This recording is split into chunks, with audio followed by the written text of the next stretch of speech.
Liftoff will start in T-minus 10 seconds. 10, 9, 8, 7, 6, 5, 4, 3, 2, 1. We have ignition. It's time! 17 seconds from Game 7 or from championship number 6. Jordan, open. Chicago with the lead. I've got a piece of it. It comes off.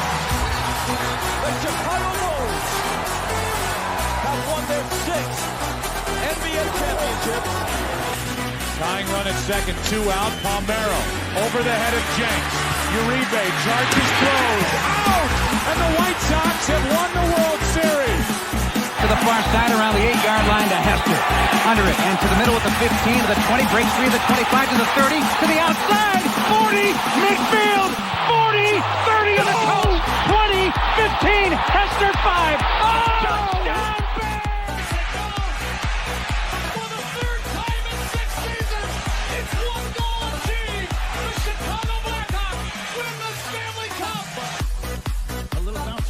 Toward Bryant. He will glove it toward Rizzo. It's in time.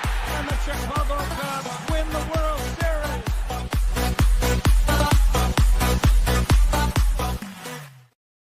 What up, what up, what up? Welcome to Shawn and Maya in the morning on this TGI Mickey Ficky Friday. It's the weekend, baby. And I'm your boy, the SuperBack Shawn Sierra. Thanks for tuning in. If you're watching us on Facebook Live, well, then I guess you found us on Facebook. And if you're not following us on Facebook, what? Come on, go to Facebook, type in Sports Zone Chicago, click the like button, and now you're following Sports Zone Chicago. Simple. But wait, there's more. Go to the show's page, go to Shawn and Maya in the morning, like that page as well. So not only will you be following Sports Zone Chicago, but you'll be following Shawn and Maya in the morning as well. If you're watching us on our YouTube channel, excellent. If you're not subscribed to our YouTube channel, for real, come on, guys, go to YouTube, type in Sports Zone Chicago, click the subscribe button, but also click the notification button. That's the little bell right next to it, and that'll let you know anytime. Get it? Got it? Good. Now, if you watch this on our mobile app, yay. Listen, don't tell me you didn't know we had a mobile app. Come on, baby. You got to keep up with the Joneses and them.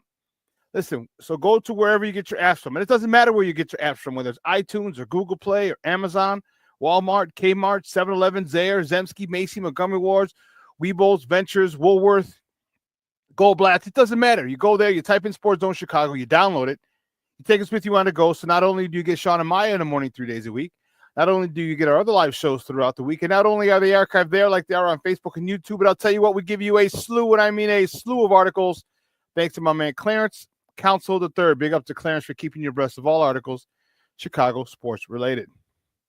Now, if you're watching this on our Roku channel, I like that kind of party, baby. And if you don't know, you better ask somebody. Sports Zone Chicago, we have our own Roku channel. So if you have a Roku television in the house, do us a favor. Download Sports Zone Chicago's channel to your television. Do it right now. What's wrong? Why is this taking so long? There it is. Download Sports Zone Chicago right to your television. Put it there next to all the big boys. Netflix, Hulu, Prime, HBO Max, Apple Plus, Disney Plus, Paramount Plus, Stars, all of them. But it's right next to the big boys. You can watch us. You can watch us on the big screen. However, on the big screen, right, Mickey, Vicky, now.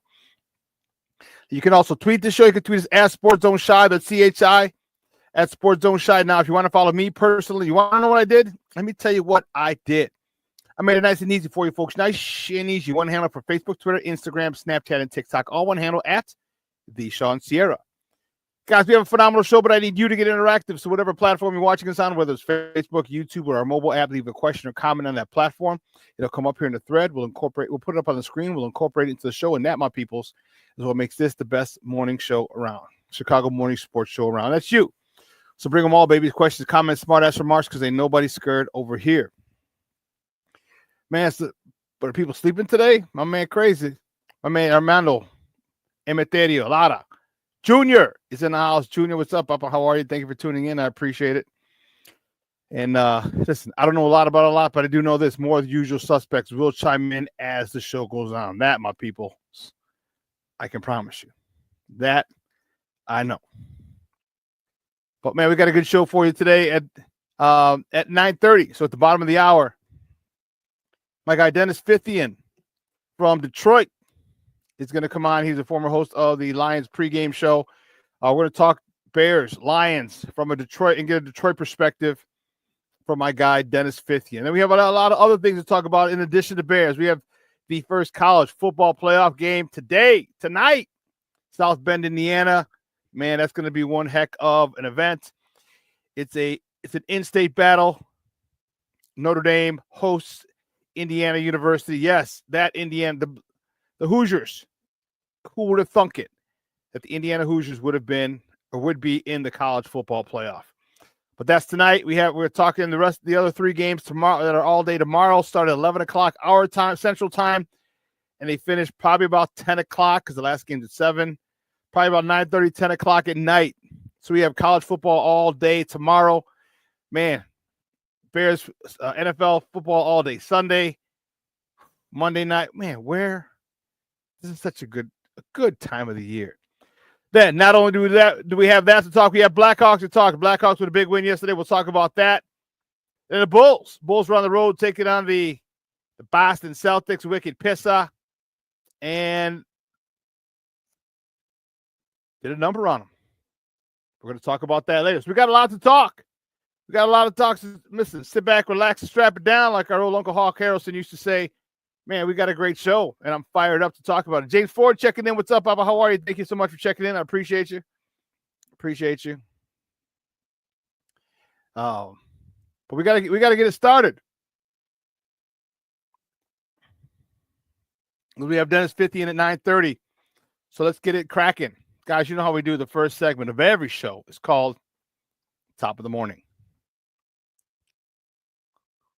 It won't come just when you want it.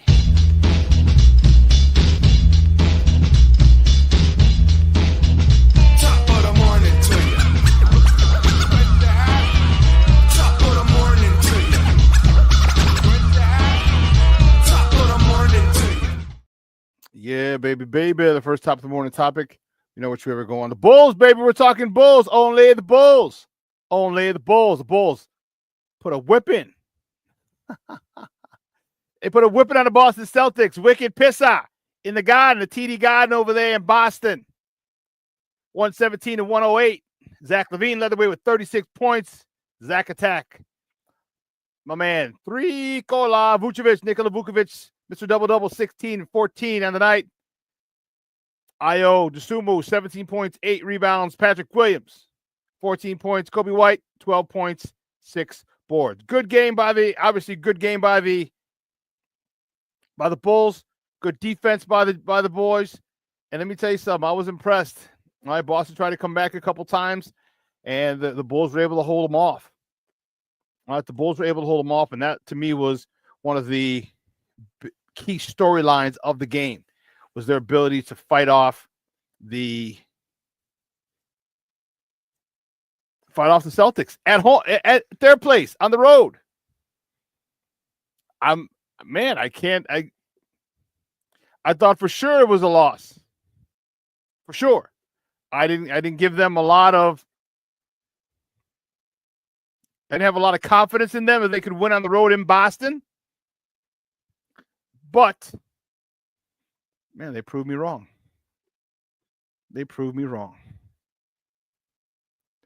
But no rest for the weary, because the next top of the morning topic, the Bulls will face those same Celtics tomorrow night at the United Center. They host them.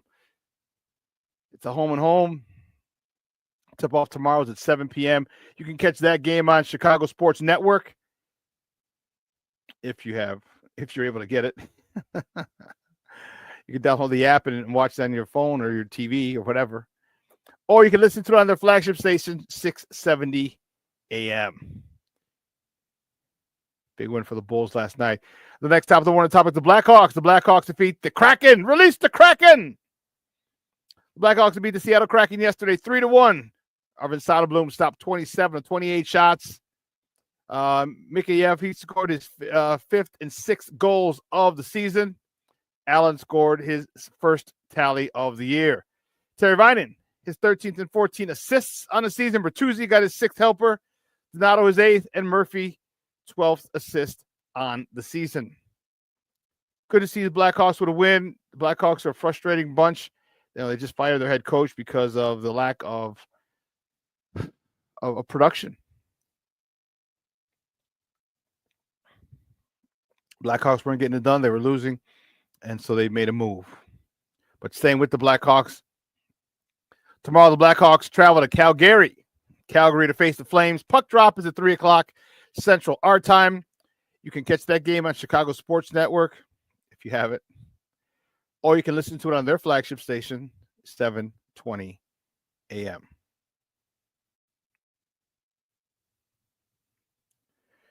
Keeping it moving.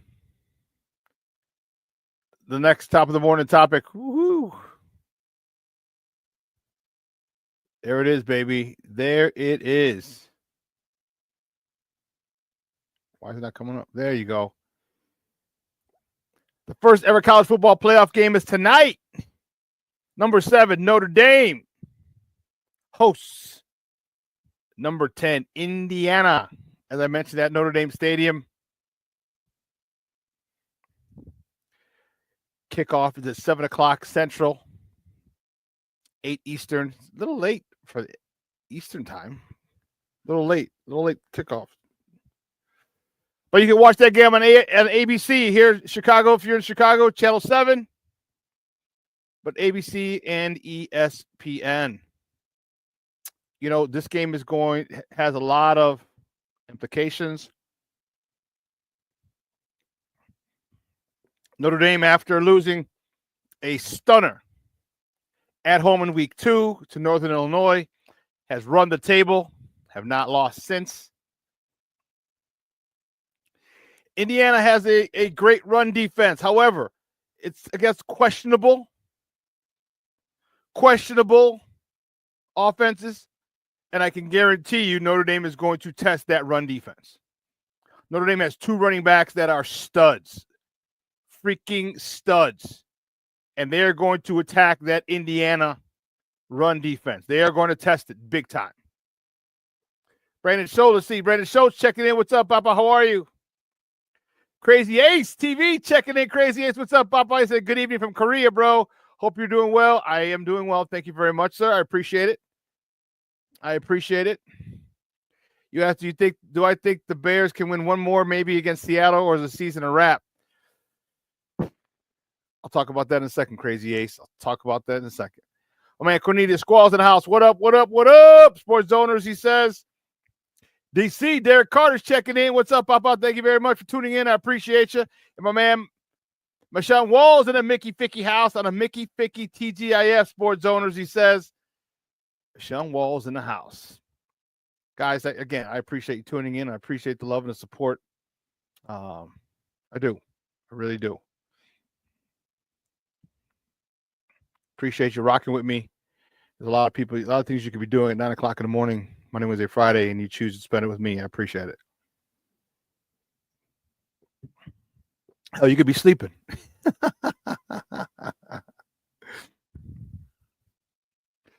Brandon Schutz, since you didn't hear me, you said happy holidays. Did you? No, I didn't hear you say happy holidays. Brandon, a little louder.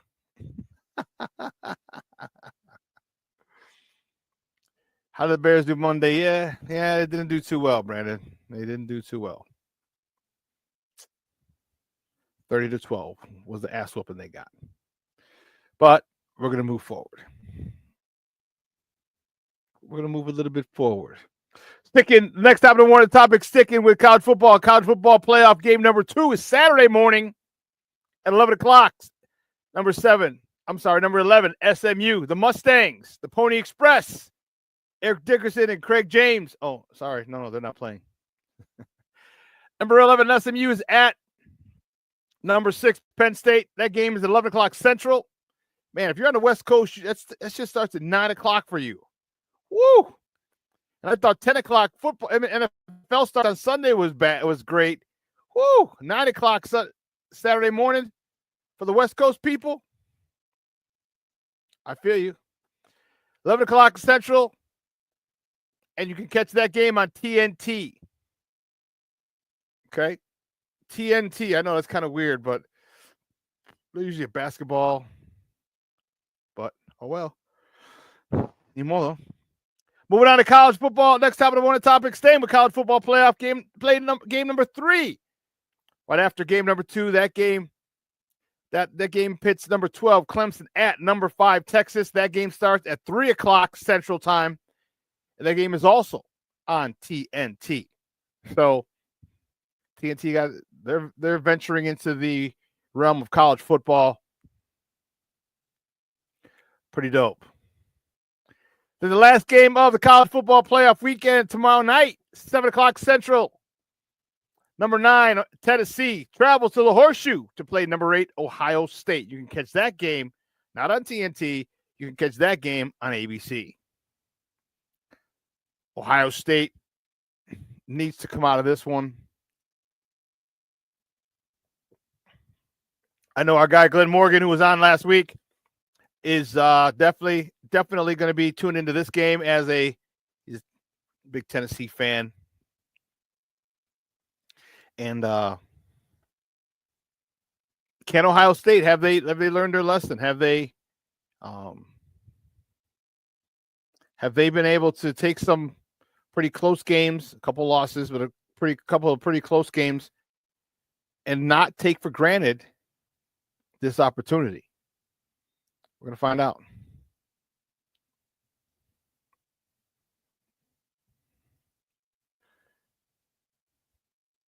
What channel is the game you said for the last topic? For college football, the last game, Tennessee at Ohio State, that game is on ABC. Let me double check. And that's on ABC. I don't know if it's on ESPN as well. But I want to make sure you have all your options.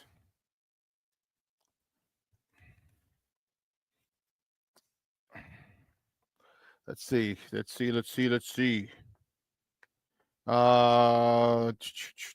Saturday.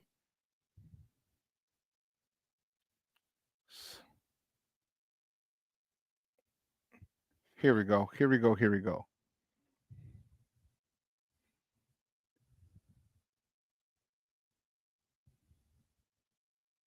So the last game, Tennessee at Ohio State, 7 o'clock. You can catch it on ABC 7, ESPN, ESPN2, ESPNU, ESPN News. It's going to be on AM 1000 here in Chicago. So the last game you can catch. And if you want, just download ESPN Chicago. Okay, because it'll be on that particular app. All right. Crazy A says, bro, that's still better than 2 or 3 a.m. games. Dude, that's nuts. Oh, Dito, bro. Oh, he went to the Blackhawks game. That's right. Junior's grandson went to the Blackhawks game yesterday. Great stuff. Armando Emeterio Lara, the 4th. Dude, that's pretty dope. That's pretty dope. Let's see. Let's get this out of here.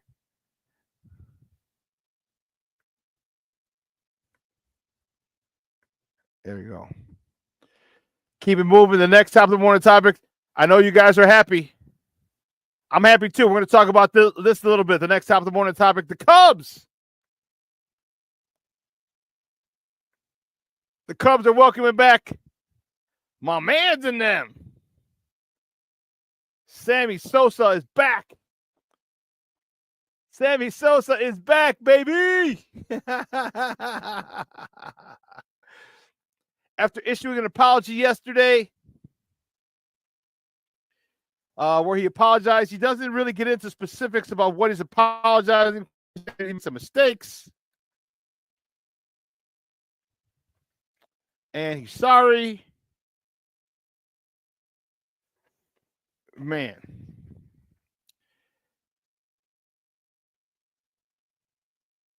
Let me tell you something.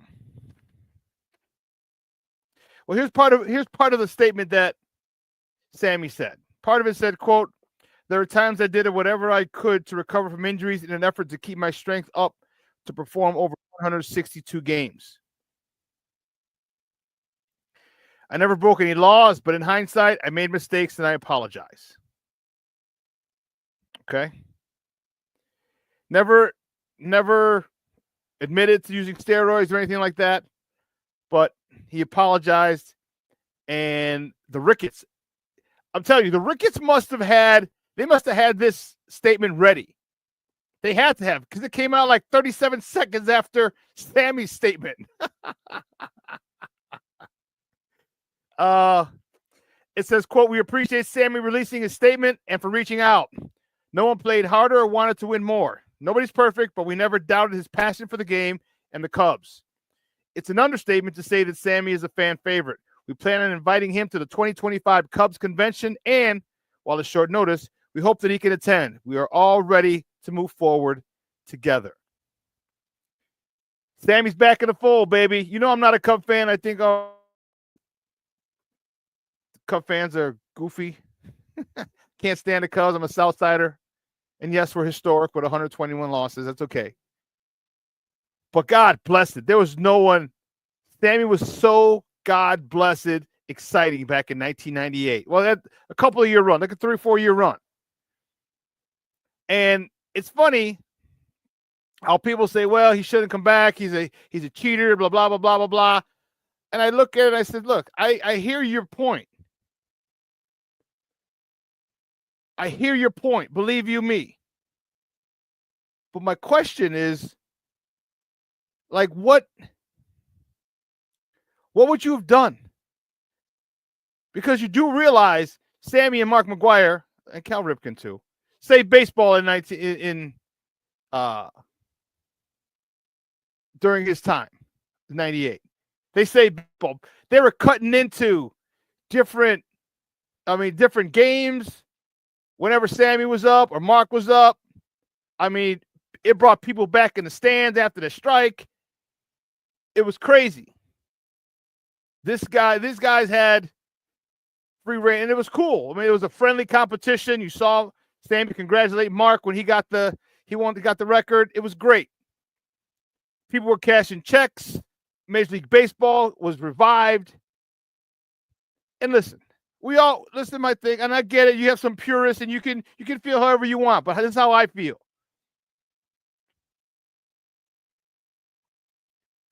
What they did saved the game.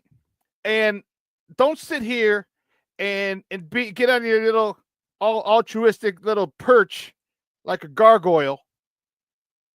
Okay, and sit there and act like you never did anything, you never cheated cut corners or did anything wrong. Don't do that. We've all cut corners in our life. We've all done stuff it takes to get an advantage anywhere. And I get it. Some people are purists. But man, baseball was going down the drain. And he helped revive it big time. So, you'll never confuse me with a Cub fan. You'll never confuse me with being a Cub fan. But damn, Sammy was exciting as hell, man. Exciting as hell.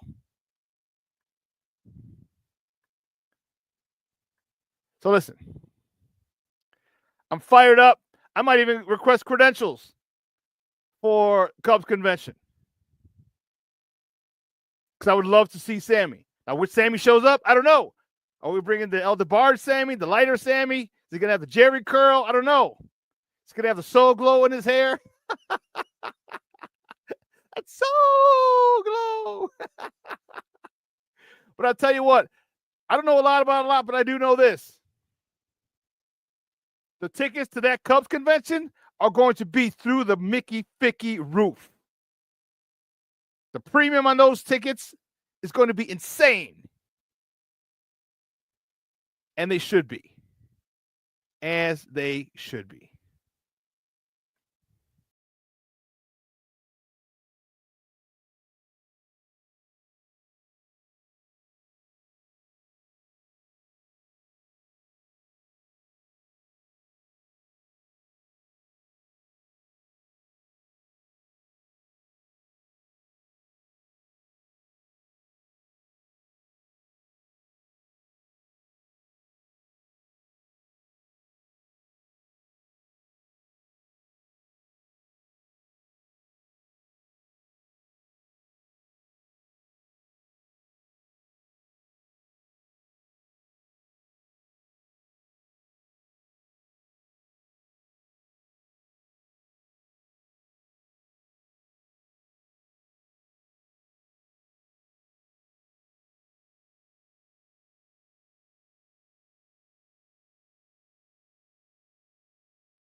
I have no idea. That was crazy. Holy cow. But listen, we're going to take a quick break.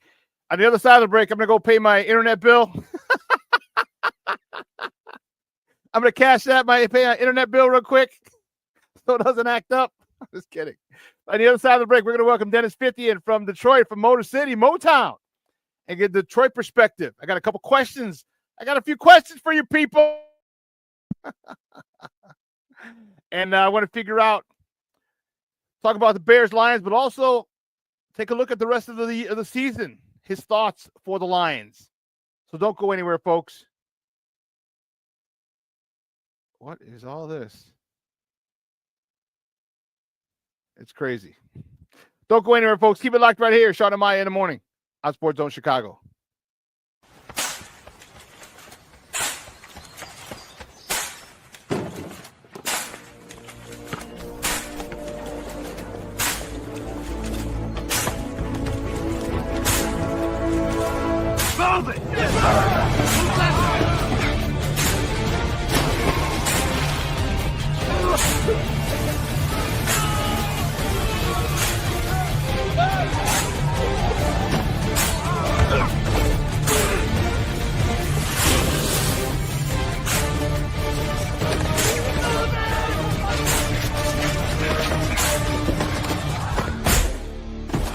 Many will hear the calling. Few will earn the title. United States Marine. The few, the proud, the Marines.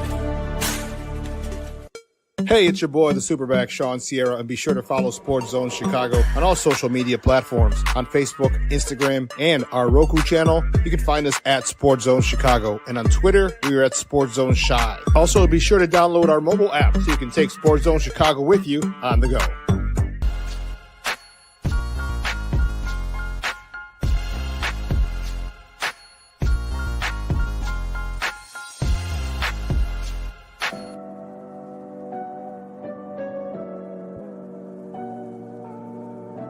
How do you take care of your mind health?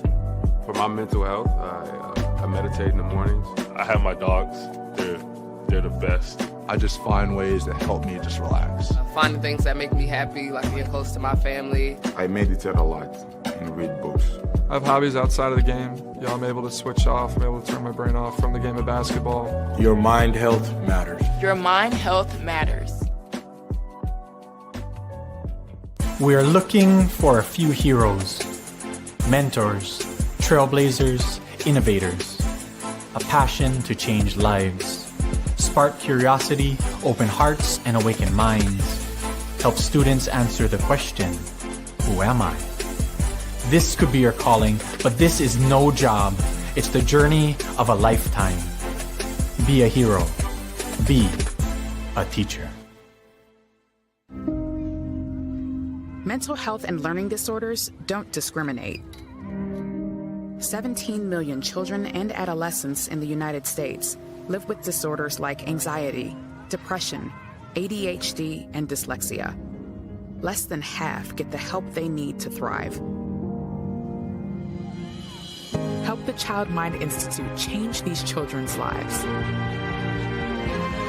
Visit childmind.org.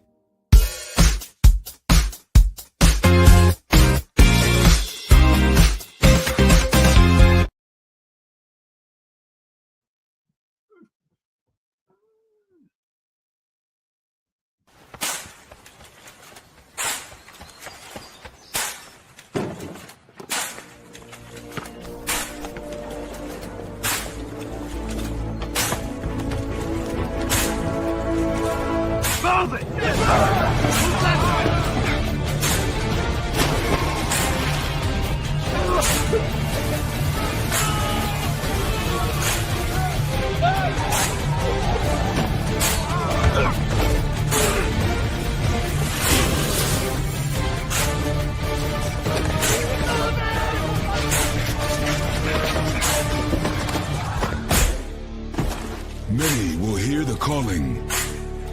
Few will earn the title. United States Marine. The few, the proud Marines. Hey, it's your boy. The heck? Welcome back to Shawn and Maya in the morning on Sports Zone Chicago. I don't know what was going on. Is there like some craziness going on? I have no idea what the heck it is. But anyway, listen. My next guest is a good friend of the program, kicking it for a couple of years. He's in Motown. He's the director of multimedia for Michigan Rivals, but also the former Detroit Lions post-game host. You can find him on Twitter at Dennis Fithian. Guys, let's welcome back to Shawn and Maya, Dennis Fithian. Dennis, what's up, Papa? How are you? I'm doing pretty good. It was a nice tease talking about Sammy and El DeBarge. You know, El DeBarge was born in Detroit. So I thought yes, that was they were. Nice lead-in for me. Yes. I love, before you go anywhere, I loved Sammy myself, and I'm a Tigers fan, but I was at the Big Ten coaches meetings in 99. And the Cubs were playing the Expos, so we went over there. Mark Grace had his 2000th hit, and then Sammy in the first inning hit a home run. It was electric. And then a couple of years later, I had a friend, and we did the perfect Wrigley trip. They were playing the A's, but it was, sitting in the bleachers in center. Who was it? The Chief Woohoo or whatever out in the Ronnie Woo Woo.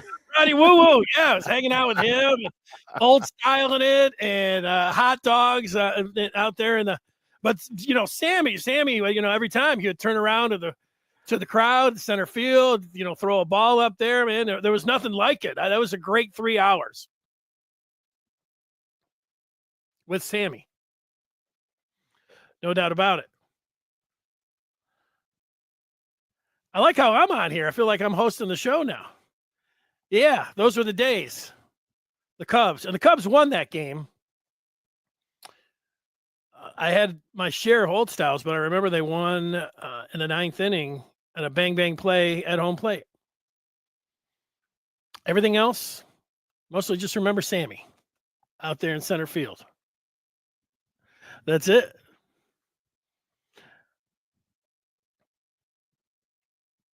Yeah, I'm looking forward to this weekend. Actually, it all starts tonight. Got the college football playoff. I was just looking at pictures of Notre Dame. There you go. I don't know what I'm telling you. Maybe it's snow because it's snow for the first time here in Chicago, and my internet's acting crazy. I have no idea. I've been there. But yeah, so my guys, it's funny. Who's Johnny? The Rhythm of the Night. From what was the name of Who's Johnny? It was the name of the movie. Yeah, that's awesome. That's awesome. But yeah, so it's you said you're old style in it when you came to Chicago. Excellent. That's definitely a Chicago staple. But let's talk about this game on Sunday. All right. You guys are fighting for. I'm not gonna lie to you. I never thought in my lifetime I'd say the Detroit Lions would be the best team in the NFL.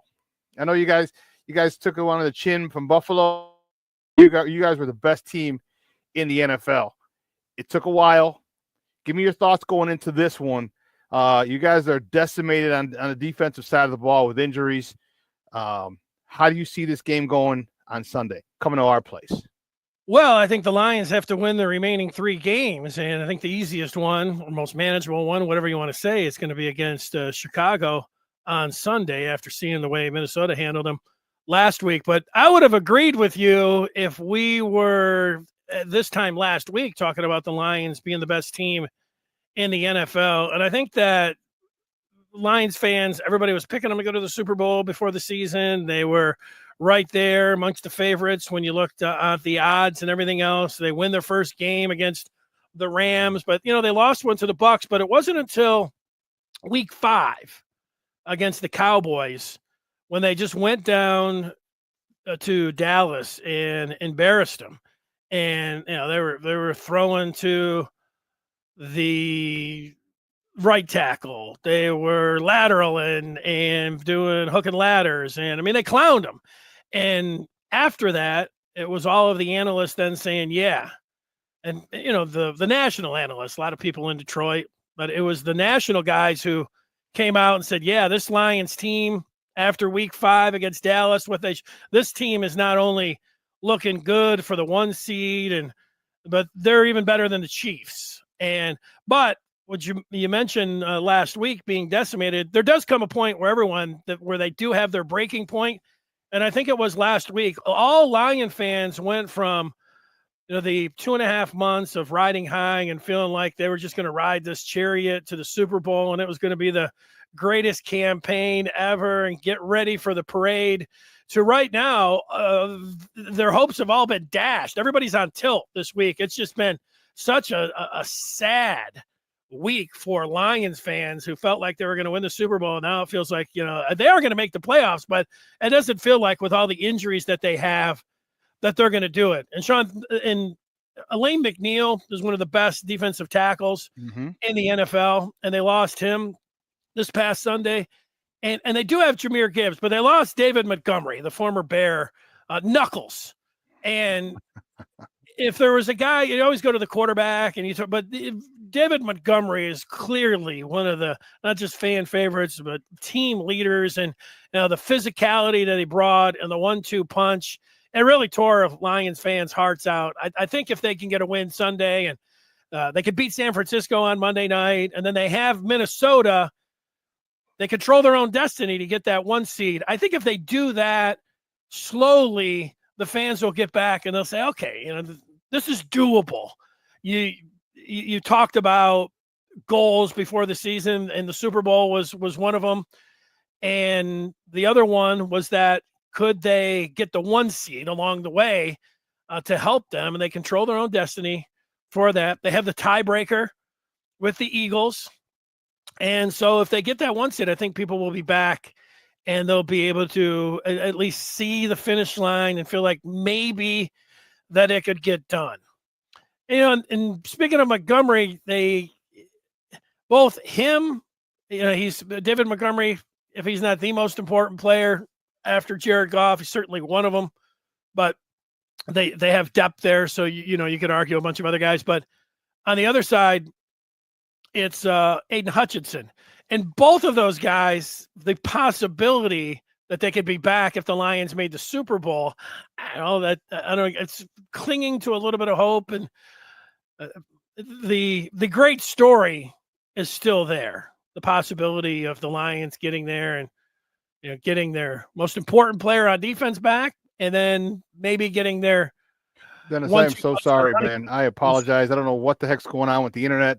This is crazy. It keeps kicking me out, and I have no idea. Keep talking, Shawn. I just keep talking. So, and I was online earlier this morning. I was online earlier this morning, so I have no idea why this is acting so darn crazy, cutting you off, kicking me out. Yeah, I have no idea why it's doing that, and it has you buffering now. Oh man, I don't know. I'm trying to troubleshoot over here, checking the networks.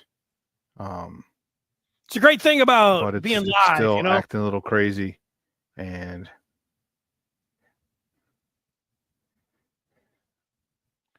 it's that one thing about being live, Shawn. And I see, it feels like I am still live because I have the timer clicking. So I feel like everybody's watching me and can hear me, and they just can't hear you. So it's like I'm hosting the show. Well, and you're going to ask me about how I feel about the game on Sunday. Well, talked about with the Lions' 3 remaining games, this is whether you want to call it the easiest, they'll be the biggest favorites against the Bears. And as bad as things, feel with the injuries that they've had, go ahead and lose to Chicago. Then I think you really get everything shaken up here. You're still going to make the playoffs, but man, backing into the playoffs, losing the 1 seed, all of that, losing them almost half of your team, an exaggeration, but it would feel like that. So, yeah, I think the Lions, not a must-win, but it feels like a must-win if they're going to get the 1 seed. They won't control their own destiny anymore. And then there's Ben Johnson, who I know all you guys are all excited about if there was a leader in the clubhouse and who will be Chicago's head coach next year, it would be Ben Johnson. I would say this to you, Shawn, that there has been nobody that has been more popular.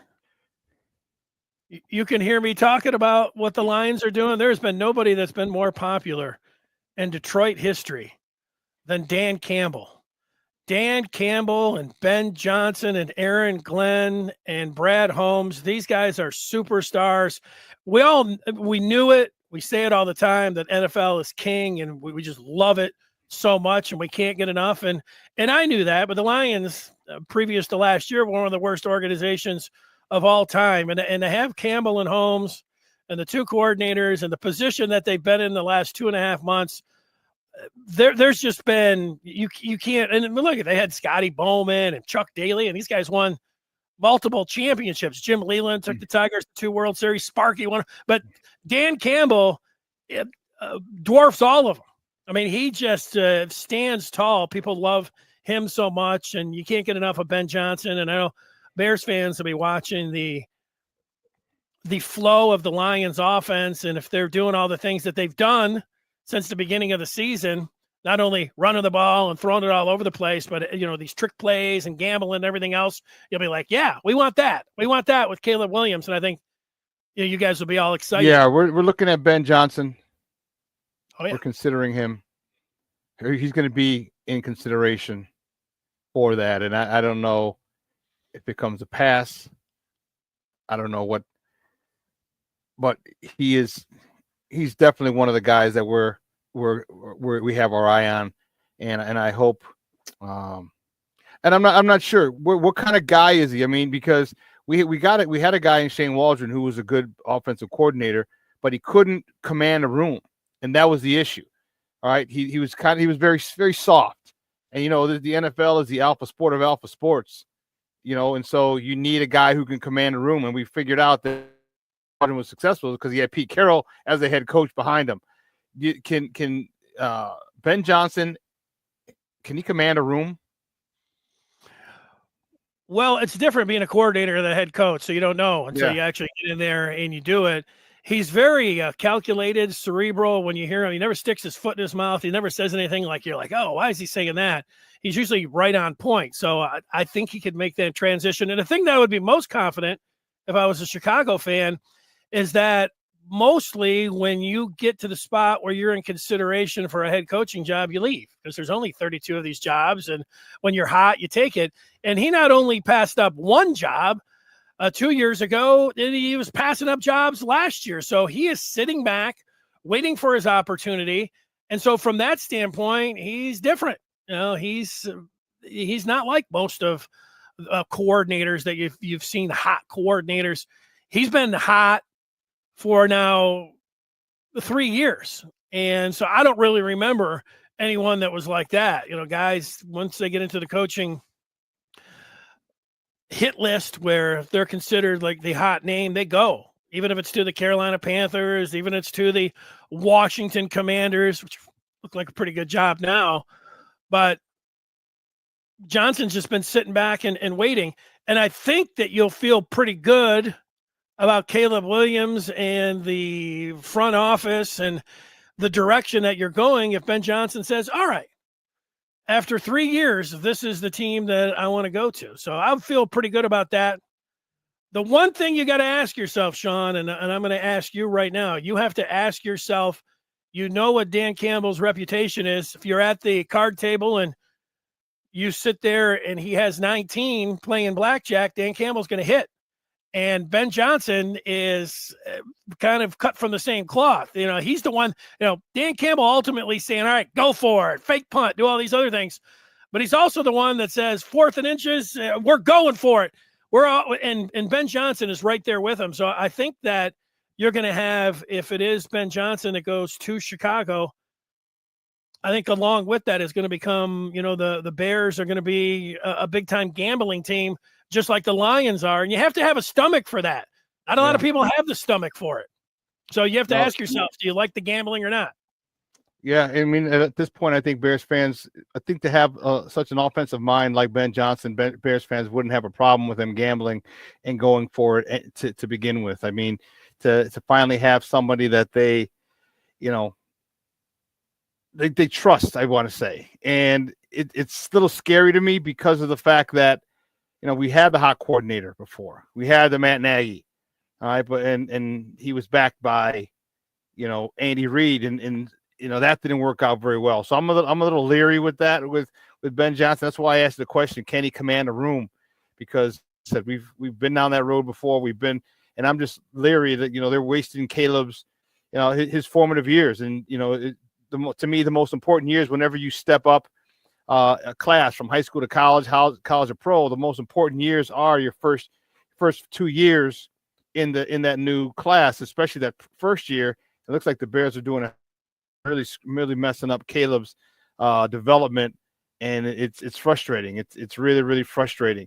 Well, the positive side, you know, the other side of that is you watch Thursday Night Football, or you watch you know, Joe Buck and Troy Aikman. Troy Aikman for the last month has been saying, you got to get that offensive coordinator, and he keeps talking about the Vikings and Kevin O'Connell. You know, why is it working with Minnesota? And Aikman, you know, he had Norv Turner, and he said things didn't click in. So I get that, and I think there's that's the side where you look at it and say, you have a quarterback. He was the number 1 overall pick.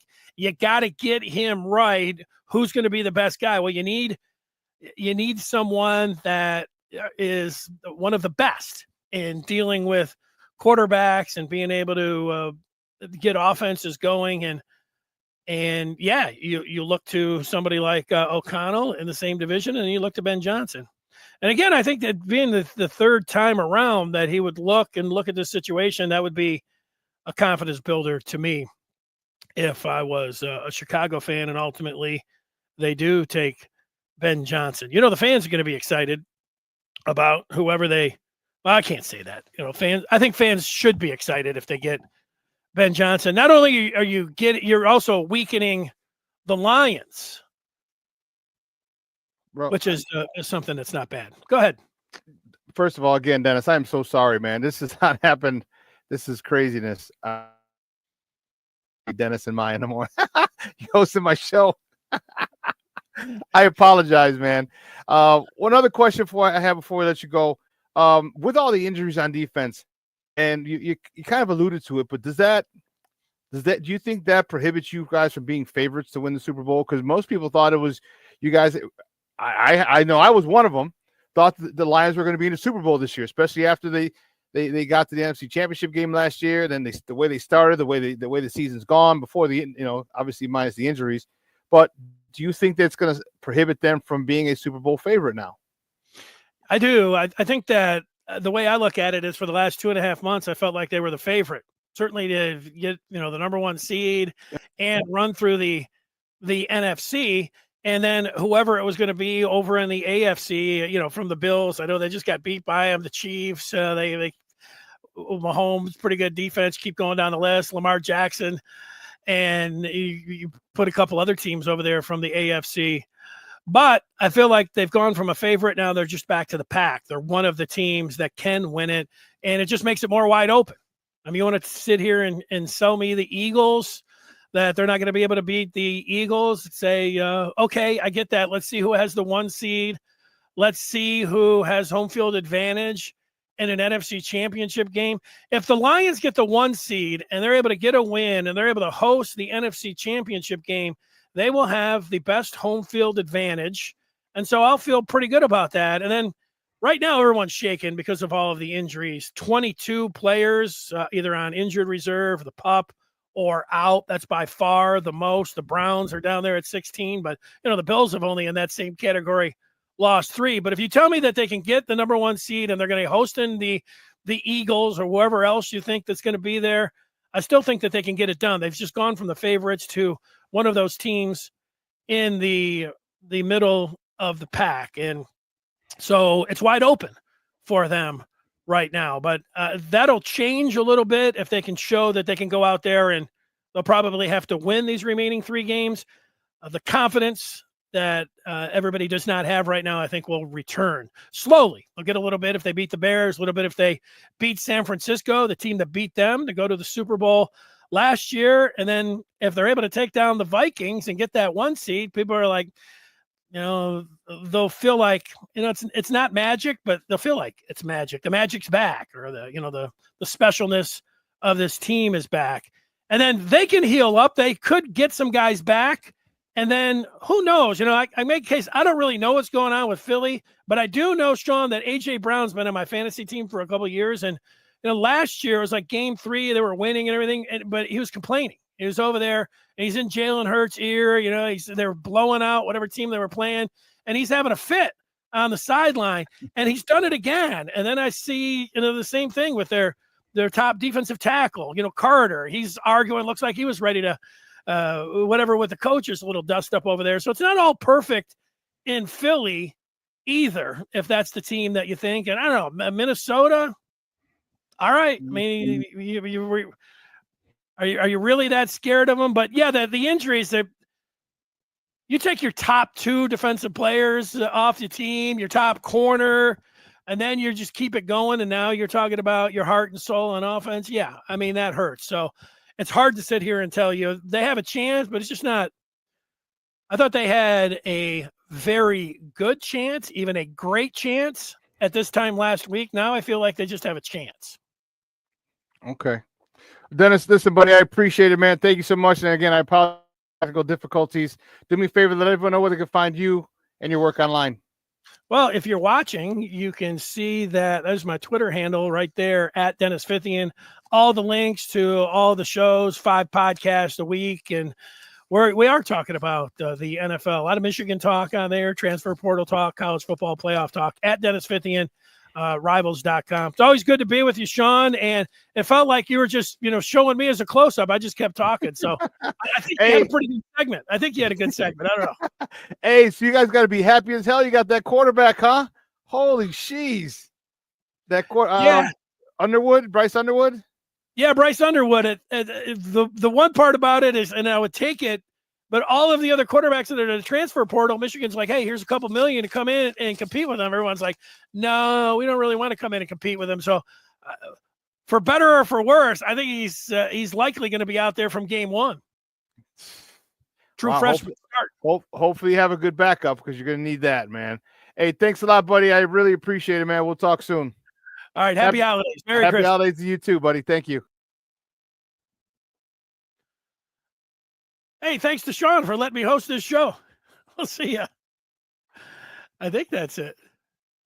Thanks so much.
Apologize, man. I have no idea why this keeps happening. I just checked the connection and said it's strong. We're connected to the internet, to Wi-Fi. I have no idea what's going on. None whatsoever. So I apologize. I keep going in and out, and it's funny. It's making it difficult for me to bring up pictures and banners and stuff like that. But I don't know what that was. But listen, we're going to take a quick break. On the other side of the break, we're going to we got other stuff to talk. We got basketball. We talk about some more Bears, college football. So we have a lot to talk. All right, so don't go anywhere. Keep it locked right here. Shawn and Maya in the morning on Sports Zone Chicago. Hey, it's your boy, the Superback, Shawn Sierra, and be sure to follow Sports Zone Chicago on all social media platforms on Facebook, Instagram, and our Roku channel. You can find us at Sports Zone Chicago, and on Twitter, we are at Sports Zone Shy. Also, be sure to download our mobile app so you can take Sports Zone Chicago with you on the go. Time out. How are you feeling right now? Happy? Excited? Angry? Overwhelmed? One of the best things you can do for your mind health is to name what you're feeling. It can sharpen your awareness and help you talk about your feelings with someone you trust. Here are 3 questions to ask yourself. Where are your thoughts right now? In the past, the present, the future? Do you notice any sensations in your body? Is your heart beating fast? Is there a flutter in your stomach? Or are you fully relaxed? What do you need right now? Time with others? Time to yourself? Remember, there's power in this awareness. So find ways to identify what you're feeling today.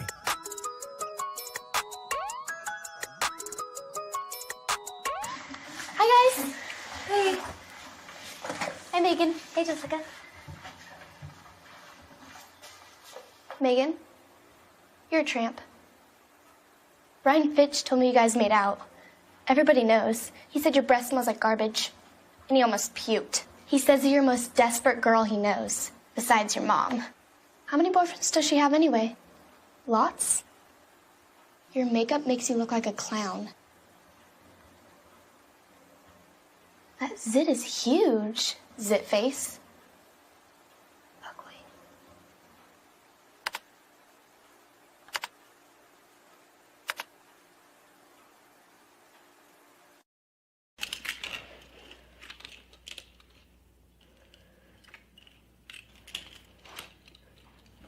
Hey, bud, what you doing? I'm playing with cars.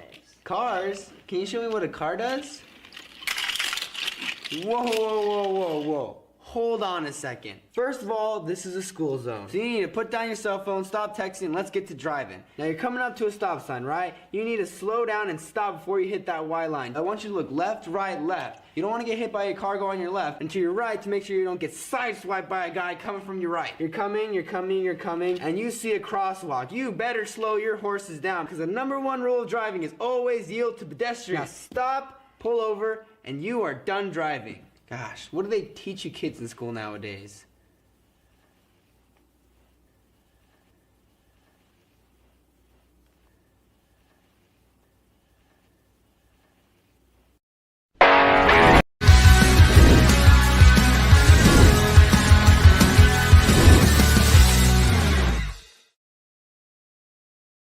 Maya in the morning on Sports Zone Chicago. Man, we just got done with Dennis Fithian from Michigan Rivals and the former Detroit Lion post-game host for their post-game show.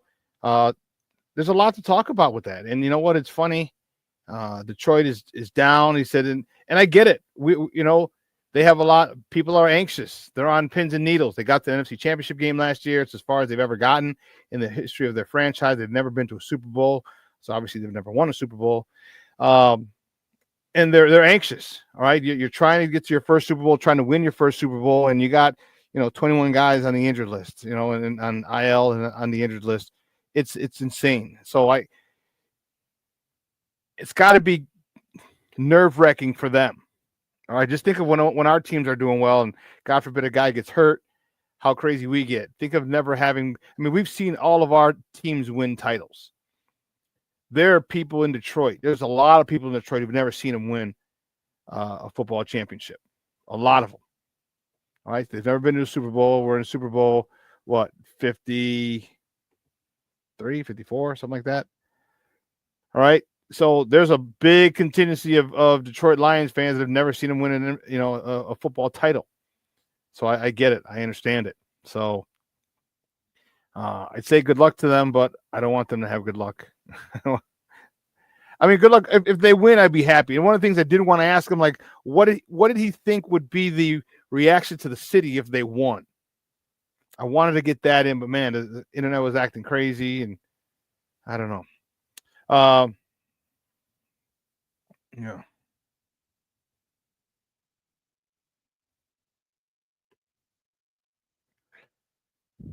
Let me see something.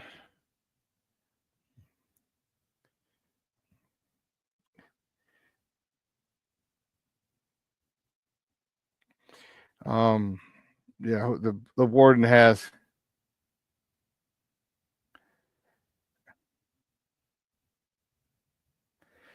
Also, yeah, there was one of the things I wanted to ask him, like how would you think the city would burn down? Would they go nutso? Because I think they'd be crazy. Remember when we won the first Bulls title in '91, actually first two, 91, 92? There was looting in the streets. It was crazy. It was crazy.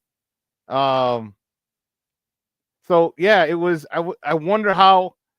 I really wonder how that's going to how that if they win, but they still got to win, and that's a big if and a big if. You know, Philadelphia's playing well. They're not dealing with the injuries as much as Detroit. No one's dealing with injuries as much as Detroit is.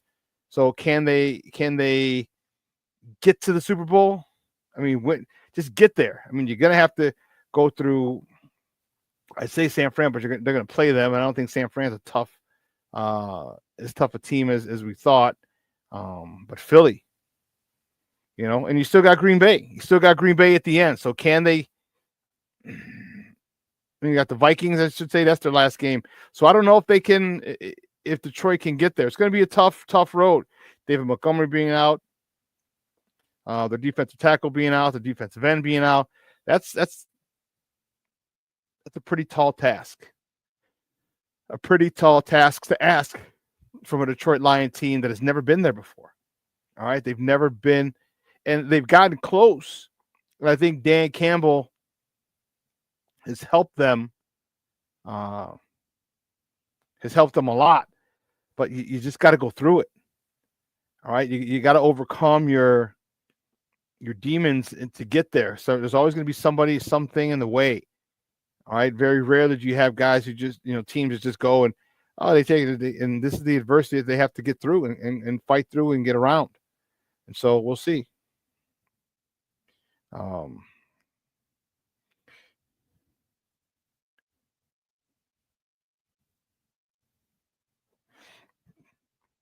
Listen, we're going to take a real quick break because there's a situation. A real quick break, and we'll be back. All right. And we'll finish up. So don't go anywhere. Keep it locked right here. Shawn and Maya in the morning on Sports Zone Chicago. Hey, it's your boy, the Superback, Shawn Sierra, and be sure to follow Sports Zone Chicago on all social media platforms on Facebook, Instagram, and our Roku channel. You can find us at Sports Zone Chicago, and on Twitter, we are at Sports Zone Shy. Also, be sure to download our mobile app so you can take Sports Zone Chicago with you on the go. Time out. How are you feeling right now? Happy? Excited? Angry? Overwhelmed? One of the best things you can do for your mind health is to name what you're feeling. It can sharpen your awareness and help you talk about your feelings with someone you trust. Here are 3 questions to ask yourself. Where are your thoughts right now? In the past, the present, the future? Do you notice any sensations in your body? Is your heart beating fast? Is there a flutter in your stomach? Or are you fully relaxed? What do you need right now? Time with others? Time to yourself? Remember, there's power in this awareness. So find ways to identify what you're feeling today.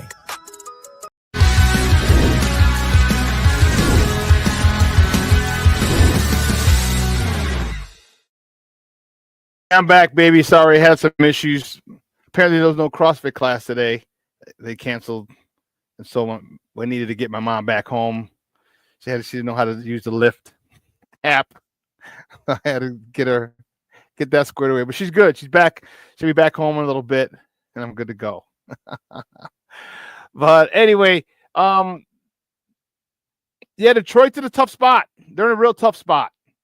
All right, I don't feel sorry for them by any stretch. Okay, no one feels sorry for us, and we're the laughing stock of the NFL, so I don't feel sorry for them. I'm just saying that they're in a tough spot, and for them to accomplish their ultimate goal to win a Super Bowl and that drop for the city, is going to be a very tall task for them this year. Very tall task.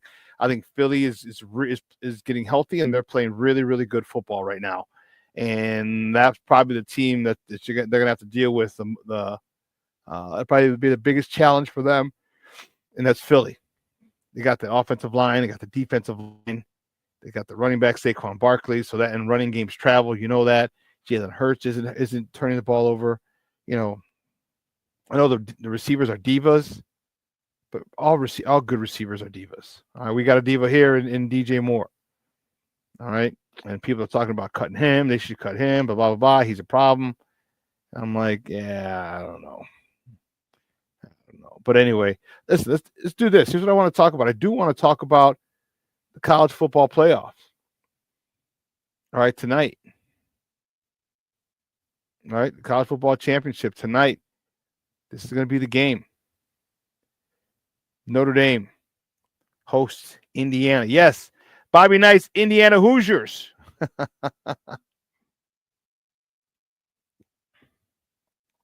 I'm excited for it. It's the only game on the docket tonight. The other 3 games are tomorrow. There is a sense of how can I put it? Reserve.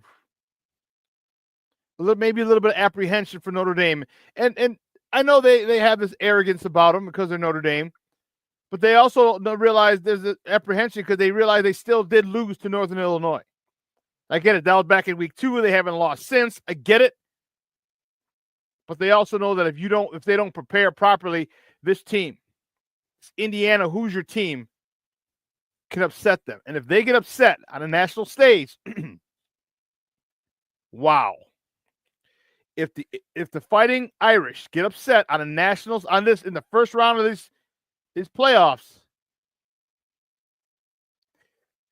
this will be, I don't know if it'll be worse than losing to NIU.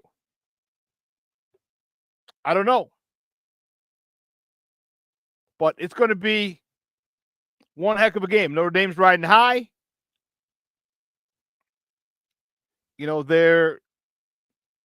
I think it'll be a good game. I don't think Notre Dame's going to blow them out. I don't. I don't think they're going to blow them out. I think this team, Curtis Rourke, the quarterback for Indiana, is a little bit like their head coach. Their head coach is very resilient. He's a little not braggadocious, maybe a little in your face. Okay, but you know what? That works for him. That works for him. And Curt Cignetti is a guy who's, it works well for him. It works well. It's worked well for this team this year. But I think Notre Dame just has too much firepower. It's a battle for the state of Indiana. And as I said earlier, Indiana has a really, really good run defense. But coming in, Jeremiah Love and Jadarian Price, running backs for Notre Dame. 7.1, 7.3 yards per carry. So they're going to test this run game. They are going to see what they're all about. Indiana's got to step up. If they can't stop this run game, game over. Game, set, match. I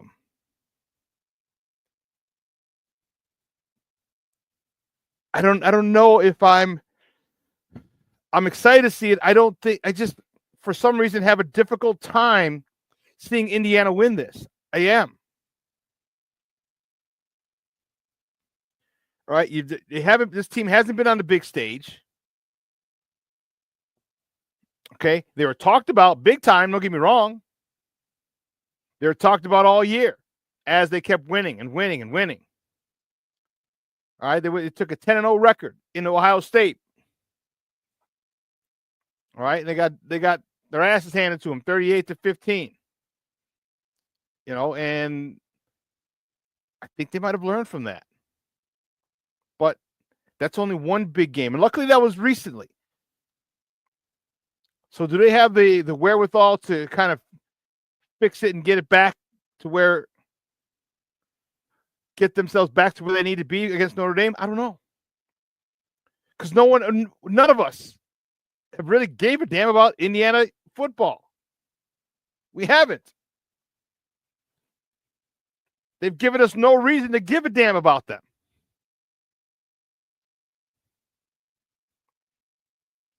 Let me say hi to people in chat that came in while I was having my technical issues, technical difficulties.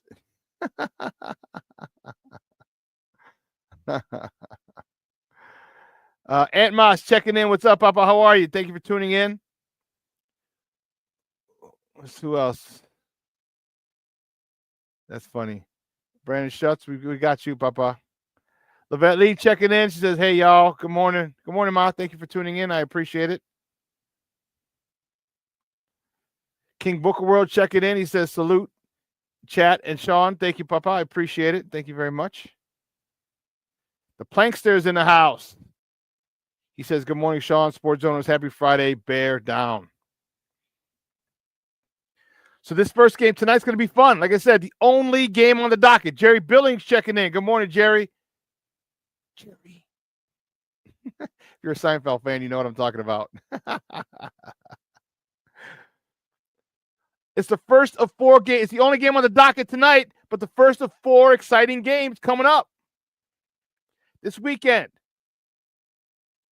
We kind of went through them. We're going to go through them quickly again. Game 2 tomorrow morning, 11 o'clock. SMU at Penn State, 11 o'clock, TNT. TNT, TBS, True TV. It's going to be on all those channels. I'm looking at Penn State to be able to come out of that one to advance. And the third game, number 12, Clemson at number 5, Texas.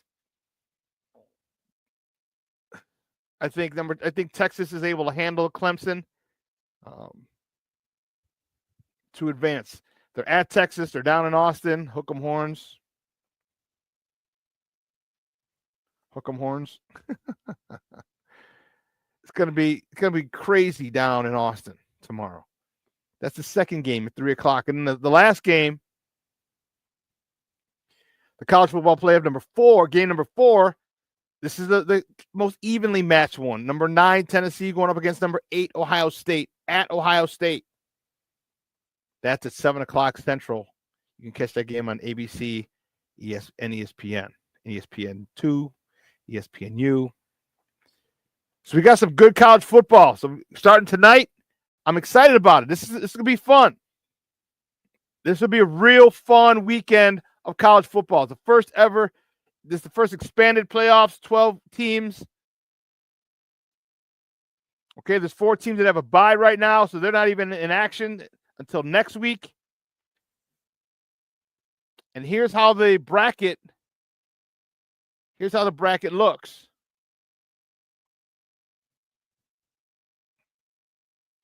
All right, on the right side, you see Indiana at Notre Dame. The winner takes on Georgia. Penn State hosting SMU. The winner takes on Boise State. Texas hosting Clemson. If you look to the left side, that winner takes on Arizona State. And then the top left, Tennessee at Ohio State, and the winner gets Oregon.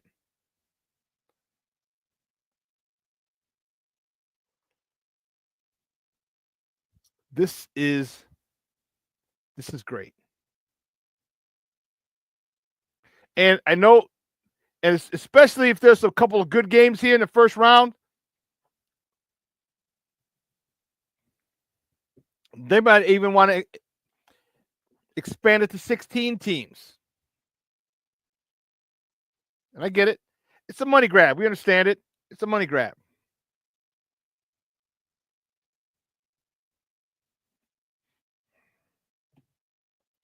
It's a money grab. But it's exciting for us. Exciting. It's real exciting. But switching gears a little bit, if you were last night was a busy night. Our Bulls, big win in Boston. Wicked Pissa. The Boston Garden, the TD Garden in Boston. The Bulls beat the Celtics in Boston, 117-108. And let me tell you something. I tell you something. I was extremely impressed with this game. To go on the road, all right, to go on the road and to handle that team. All right, you knocked off the champs. The champs is here in their house. That says something about this team, the resiliency of this team. And let me tell you, remember I said, like, I don't know if I want Zach to go, and I get it. He's got to go because you got to get draft picks. You want to get better, blah, blah, blah, blah, blah, blah, blah, blah, blah. Man, you beat the champs in their house, and it's not like you hit them on a last-second buzzer beater. You know what I mean? No, you beat them by 9. Zach LaVine, 11 for 19 from the floor. Like I'm telling you, there's a lot about this Bulls team that I really, really like. There's a lot about them. You know, and you could say, well, they're not. You can say what you want about them. They're exciting. All right, they're exciting, and I'm down for that. All right, Zach at 36 and 6. All right, Ayo Dosunmu, 17 points, 8 rebounds, 4 assists. All right, the Bulls shot 19 for 52.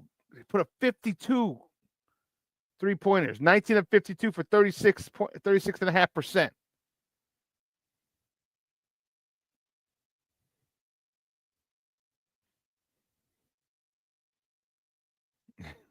Junior says, I hope ND loses.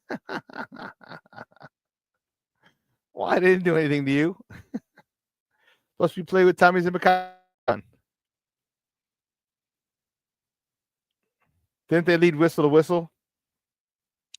I don't know if they led the. No, they didn't. They didn't. No, I remember it was going back and forth. They hit a couple. It wasn't wire to wire. But to go in that building, and I was just reading you some of the stats. All 5 starters were in double figures. That's dope. P. Will, 14 points. He only had 2 rebounds. So come on, dude. 5 for 13 from the field. What a crappy night. 4 for 9 from 3-point. That's where all his points came from. 12 of his 14 points. And he hit one other field goal. Ayo Dosunmu, 17 points, 8 rebounds, 4 assists.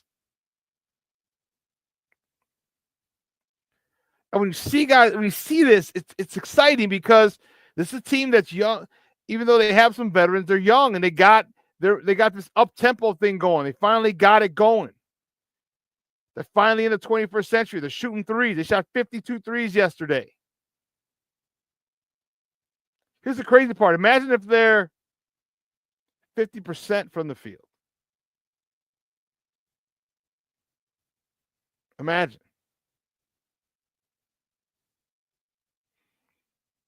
I'm saying, King Booker World. Like, come on, man. How does Ayo have more rebounds than P. Will? That's what I'm saying. Get your ass in there with your big 6'9" self. And rebound the God blessed ball, P. Will. The hell, man.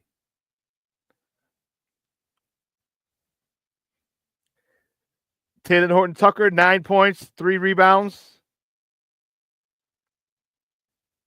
Julian Phillips, 10 points, 5 rebounds, 1 assist. Julian Phillips He's nicey on the down low. On a sneak, he's nicey. He's hit a couple threes throughout the season, a couple daggers, driven to the hole, dunked on a couple people. Like, okay.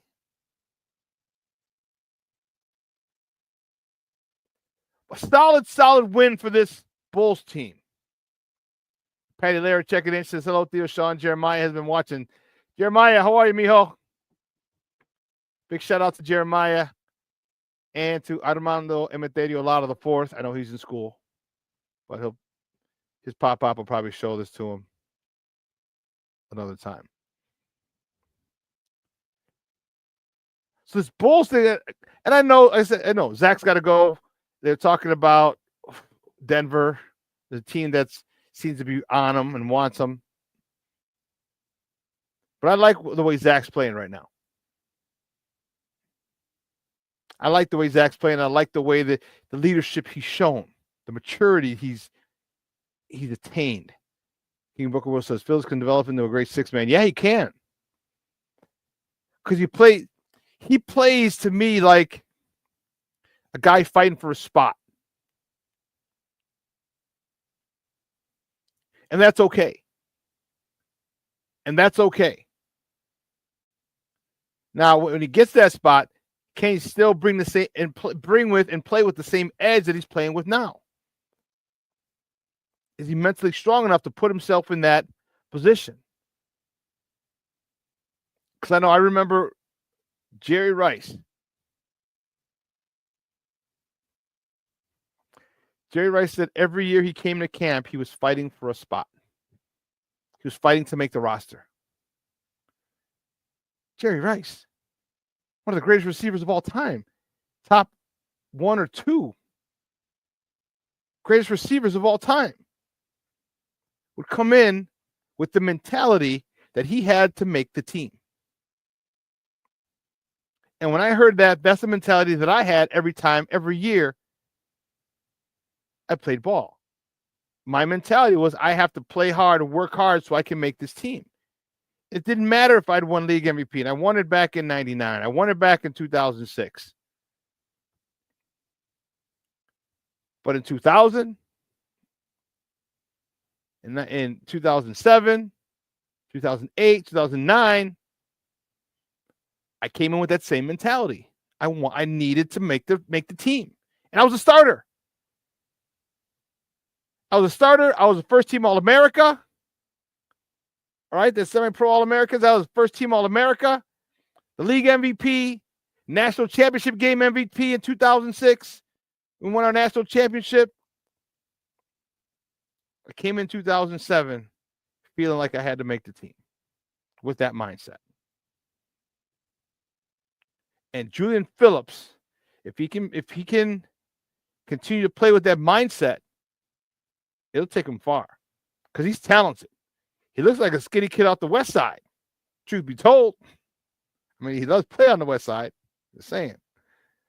But he looks like a kid from Manly or Phillips or Westinghouse. Or Westinghouse before they were gentrified, before they became a selective enrollment school. Before all that.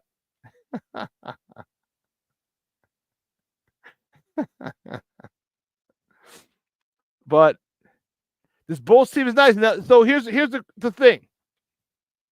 Tomorrow, these Celtics are coming to town. It's a home and home. So what do? Are you going to rest on your laurels that you beat them at home? Or how about you come home and defend home court? Now, here's the positive, the great stuff. If the Bulls go on and beat the hell out of the Celtics and win tomorrow, you beat the Celtics back-to-back games. The defending champs, you beat back-to-back games. The net says 2 things. You have more talent than people give you credit for, and you've been bullshitting. Those are the 2 things. You have more talent than people give you credit for, and you've been bullshitting. You've been taking teams lightly. You're not mentally aware. Because I'll tell you what, when you're playing the champs, you better be mentally aware. And they were last night.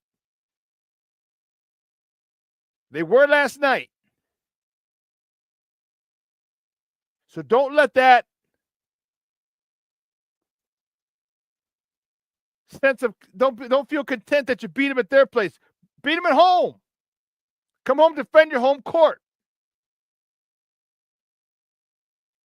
And say, we beat the Boston Celtics, the defending champs, back-to-back games, 2 times in 3 nights.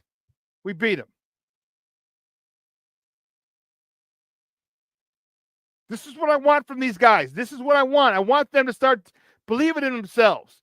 Start believing they can beat anybody. Don't give me that lip service. I don't care about them talking about it. I want to see them do it. I want to see that they believe by the way they come out. I want to see they believe they come out and they get physical with them. They play good defense against Jason Tatum and Tatum and Brown. I want to see them get physical. I want to see them out rebound. Patrick Will, I need more than 2 rebounds, Papa. Sorry, bro, you're 6'9". I want to see it from these guys. That'll show me that they believe in themselves. Because if they come out and get blown out, they're just some busters. Whoever so often will put it together, and that's where they're at.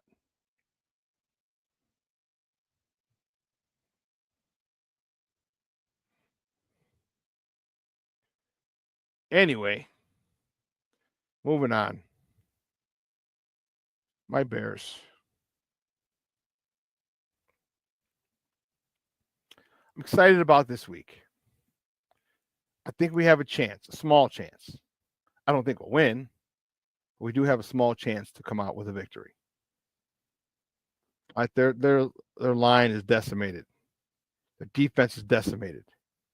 You run that ball, you establish a run. You establish a run against the Detroit Lions. All right, shorten the game, keep that high-powered offense that they have off the field. And that high-powered offense is hurting too without David Montgomery. There's no 1-2 punch. Jahmyr Gibbs is good in his own right. He's really good in his own right. But let's not forget that he's only part of the reason he's good is because he doesn't play full time. All right, so he gets to rest while most of the defense doesn't. So here's a chance: you keep them off the field. Okay, Amon-Ra St. Brown, Jameson Williams, all these other receivers, Sam Laporta, tight end. Okay. Keep that offense off the field. Run some clock and put the ball in the end zone. We cannot settle for field goals. Caleb, what do we need from you? We need that ball out in 3 steps or 5 steps or 3 in a bounce, 5 in a bounce. 1, 2, 3, 4, 5, bounce, boom. That ball's got to come out. Got to see that. That's got to be the most urgent thing that Thomas Brown stresses to this young man. It's got to come out on time. Receivers, we got to get open. And I know you're saying we're always open. I know. Receivers are always open. But they've got to do a better job of being open. Keeping it a buck. There's a couple things I'm looking forward to. Is Braxton Jones back from his concussion? Because that means that Kieran Amagaji wouldn't be playing. Please, Lord, please back. Kieran Amagaji, local kid, and was just overmatched. Nothing more, nothing less. He was just overmatched. He was shell-shocked. And I think he can still be a great player. I think he can be a guard, not necessarily a tackle. Because when I watched that film of the All-22, and when he gets beat by the defensive end, he's leaning, his footwork, his feet are cemented in the ground, like he didn't have the footwork to turn and run with the guy. There's a lot that he was in need of help.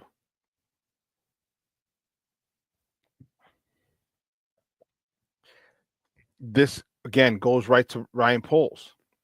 Drafting a rookie, a project, an injured project from a lower division in 1AA, not even 1A, in the third round. Now, if he's a 5th or 6th rounder like Broxy Jones, okay, but not in the third round. Not in the third round. And he had a rehab before he was able to play. Come on, dude. Like what are you doing? What are you doing? That boggled my mind. Like this dude's Kieran Amagaji is not from a Power 5 school. So the competition he faced is not Power 5. I mean, it's a decent barometer of if you can play at the next level. If you were good in college and handled Division I or Power 5 defensive linemen. When you're playing against Yale, Princeton, Dartmouth, how many of them are going to the NFL? How many of those guys, how many times are you going to face a 6'5", 320-pound D lineman? You're not. Not at those schools. So to draft him and to put him out there, not address the depth with other draft picks. I know you try to address it with Coleman Shelton. Who's the other guard? The guard that got hurt. Oh, goodness. Anyway, the one you signed in the offseason, you brought in some veterans. Why are we bringing in veterans? Why are you not drafting offensive linemen in the 1st and 2nd round? Why? Offensive and defensive linemen, 1st and 2nd round. When you get those lines shored up, it's one of the best offensive and defensive lines in the game. Then you can start going to grab some skilled players with those 1st and 2nd round picks. Man, Ryan Poles has to go all defensive line, all trenches in the first 3 or 4 rounds. 3 or 4 selections. Go trenches. You go alternate offense, defense, defense, offense, offense, defense, offense, defense, 2 offense, 2 defense. But start putting some resource, some draft capital into that offensive line. It's not a sexy pick. Those aren't sexy picks, but those are the foundation for your team. Jerry Billings says 2025 draft should be all linemen. You know what, Jerry? I wouldn't be mad if it was. I'm not even going to bullshit you. I wouldn't even be mad if it was. All linemen that the Bears took. I hope they go get a safety, but nonetheless.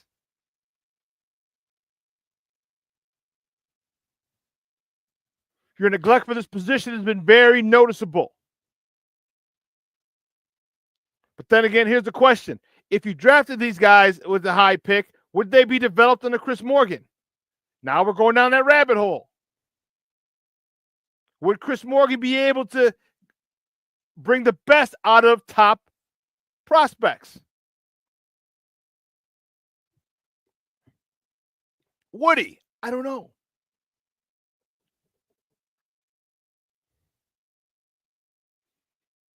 So we got to see. I'm with you, Jerry. If not all linemen, save a couple of the later rounds for a receiver or kick returner. Give me a receiver toward the end. All right, give me a couple. But man, you can't keep asking Caleb to run for his life. He can't do it. He's going to get killed. He's gotten killed. He's going to continue to get killed. You can't do that. Part of the reason I believe he's missing DJ Moore a lot is he's shell-shocked. I think he's shell-shocked. So I don't know. And Ryan Poles, we've talked about this guy. You know, I'm looking at him and I'm like, you should lose your job too. They should relieve you of your duties. The things that you have going on now, all the lip service you've given us is wearing off. It's wearing off. Okay. Ryan Poles, you talk about we want to take the North and give it back. When are we going to take it? I'm not even worried about never giving it back. Just when are we going to take it?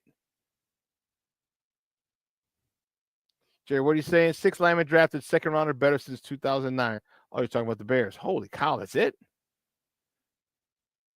Tevinjenkins was one of them. That's crazy. Meanwhile, you look at the people up in Green Bay. You look at the people in Detroit. Let's go back to Detroit again. Detroit, for years, drafted offensive linemen in the first round. First 2 rounds. But in the first round, they were not shy about drafting offensive linemen. None whatsoever.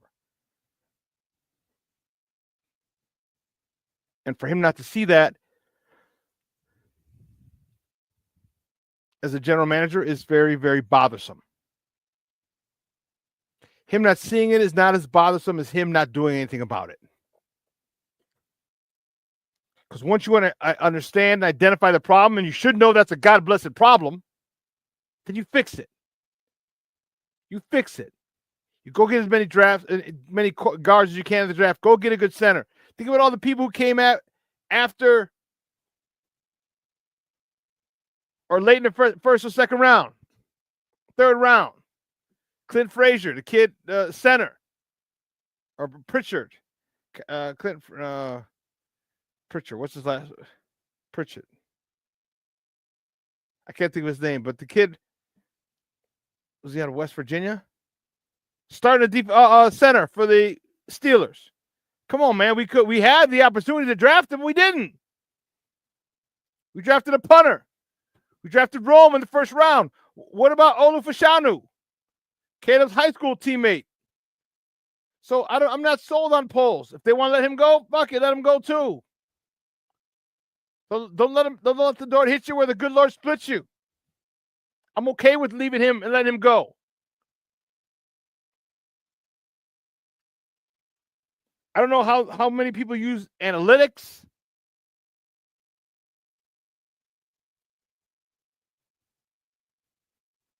But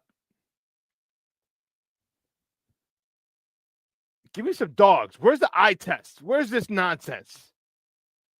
Enough with the stats and the numbers and the get off speed and this and that and the is he a dog or not? Period. And coming Sunday, we're gonna need some dogs. DeAndre Swift, I hope he's back healthy. I know he played last week, had 19 carries, 79 yards. Cool with that. 4 yards to carry. Cool with that.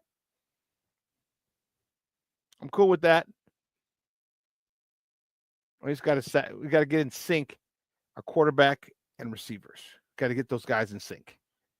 Jerry Billings, Zach Frazier. Thank you very much, sir. Zach Frazier, yes. Shawn says Poles has some misses in his draft picks. He has. And believe me, I'm not holding him to the standard that all his draft picks need to contribute. No, it's not the way the world works. Not the way the NFL works. Most of the draft picks aren't even going to be on the team. They're going to be cut.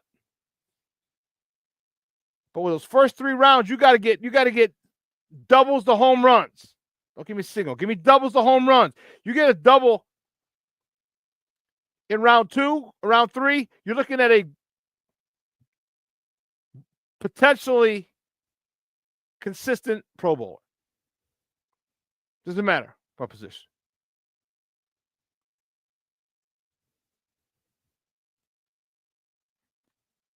I believe it. That's what what do the Bears need to do? Talked about it. Run the ball. Caleb can't take any more God-blessed sacks. He's got to throw the ball. And the thing is, he says, yeah, I think I held the ball too long. No shit. No shit, Sherlock. You got sacked. That's how you know you held the ball too long. Thomas Brown's got to work with him. Look, first read, second read. If you get to the third read, fine. If not, and then check down. And if there's no one open, throw the God-blessed ball out of bounds. Throw it 10, 15 yards out of down the sideline, down the field, and make it go in the first row.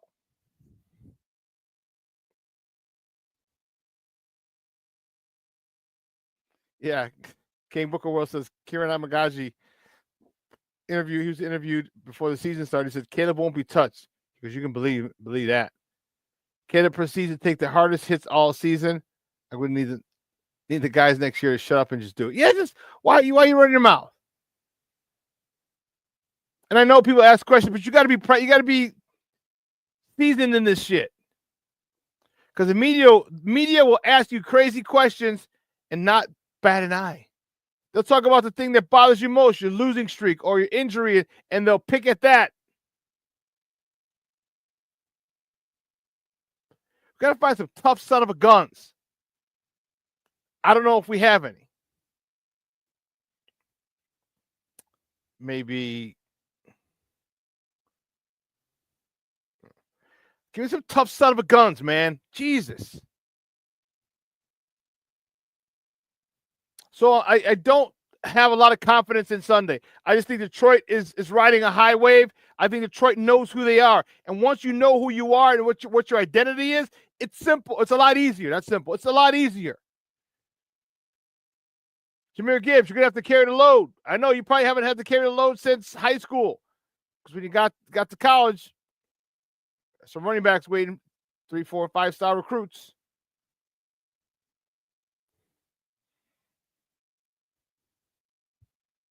Man, I'm a little fired up. Like I want the game to start, but at some point I'm like, nah, it's gonna start, and then I'm gonna get pissed off. And I'm gonna get pissed off. And you can't cheer in the press box,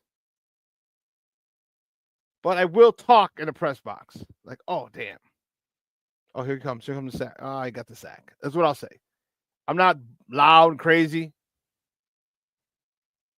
but the defense got to stop the run.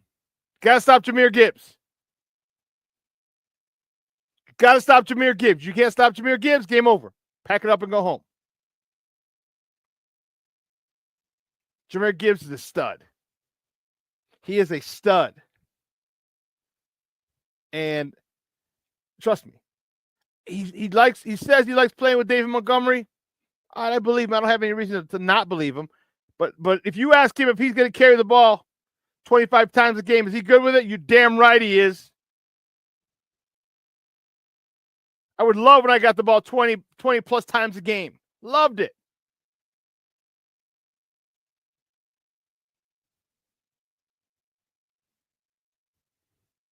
But that defense has got to step up. The defense has really got to do a number on this offense. Because when they get out there, they're potent.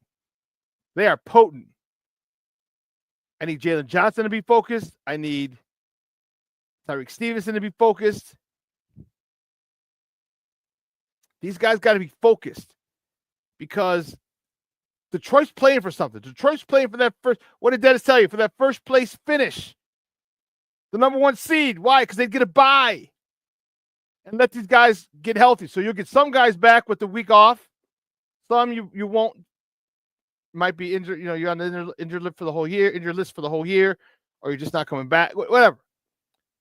But you'll be able to get some guys back. And some guys are playing with bumps and bruises and ouchies. They can get, training table or therapy table. Go to the trainer.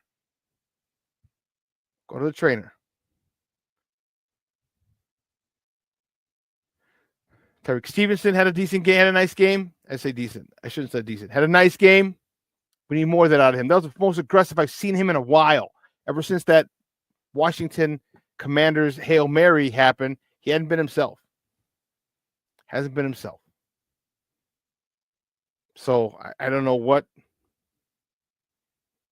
Put it this way. I don't care. He's playing good now. Now we need that aggressive young man that came out of the U. We need that cocky attitude. They're walking like he's a shit. That's what I need out of Tyreek Stevenson. Put all the other stuff behind you. It happened. It's over. Now move on.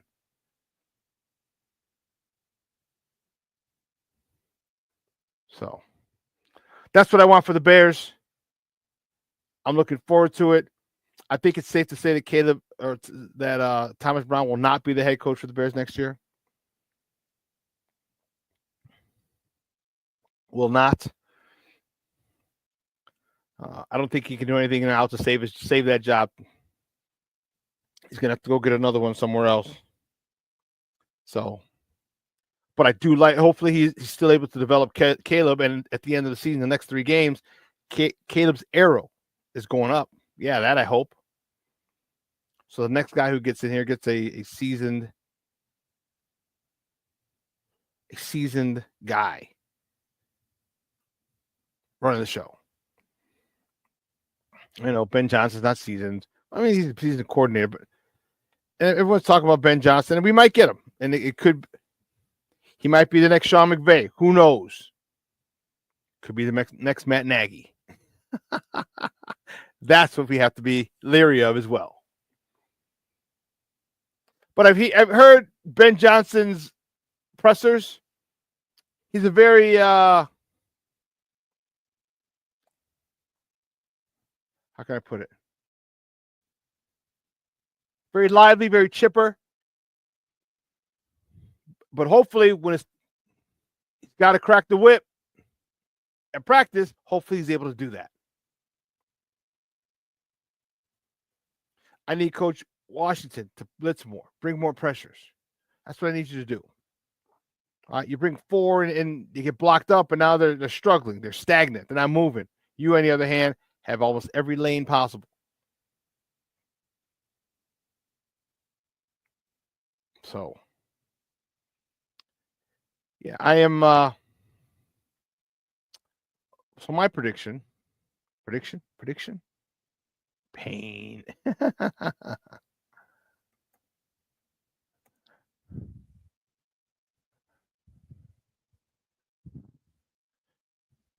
Oh, I mean, not that you didn't know it's my prediction.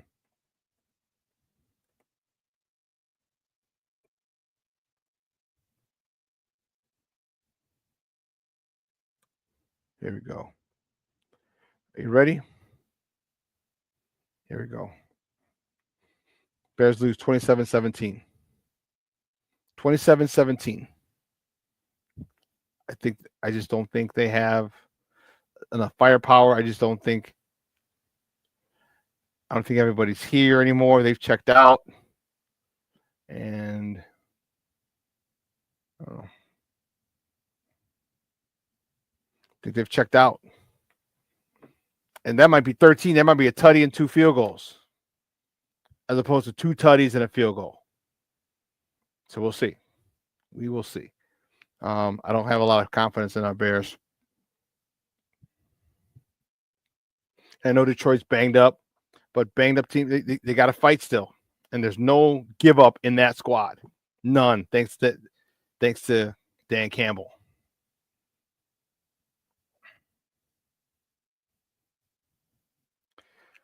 I think it's long overdue. I want to see another receiver have a great day. Hopefully it's DJ Moore. Give me another 100 yards, a tutty, maybe 2, who knows.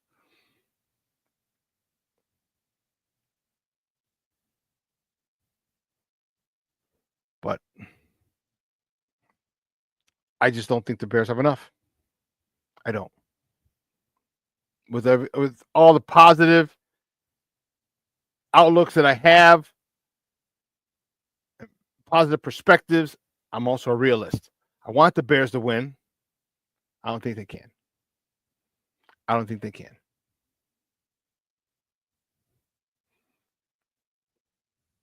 Who knows? But anyway. Your thoughts, folks. Give me your predictions for the game. One person gave me their prediction. I didn't see who it was. Oh, I must have passed through it because I got fat fingers.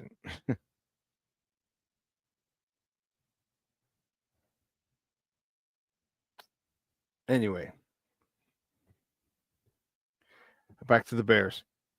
Are you expecting them to win any game this year?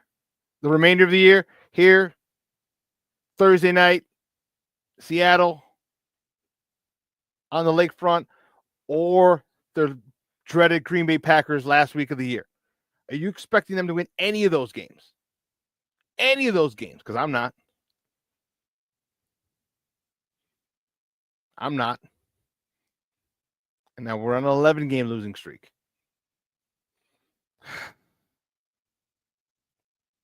Wow.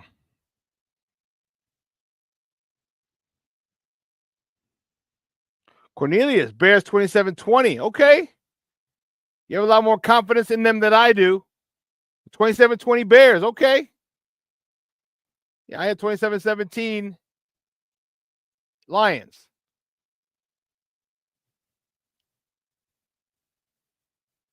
Anyone else got a score?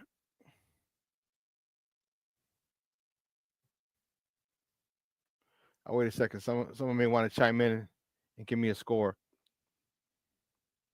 The Bears got to come out and start fast again. We say this every week, and they come out slow a week. How does that happen? Consistently, you come out slow.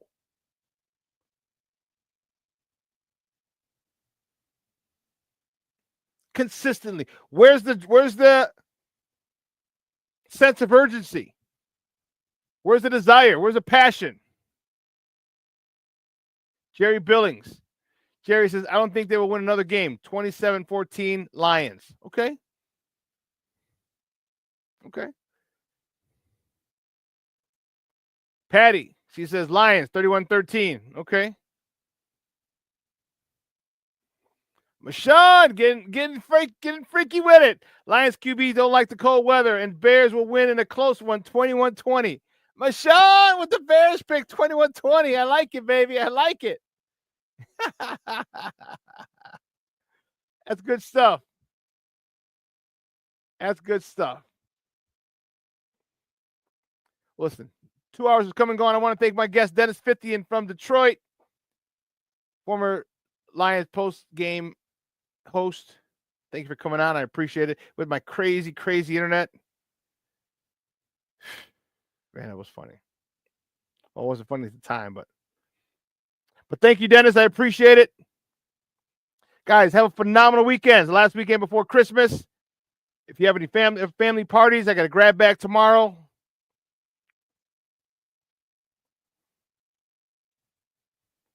Make sure you spend time with your loved ones. Please. Please. Tomorrow is promised to no one. Make sure you spend time with your loved ones over this holiday season. Exchange gifts, the whole nine. And don't be afraid to tell your cousins or that you love them. Doesn't matter. Let them know. Let them know.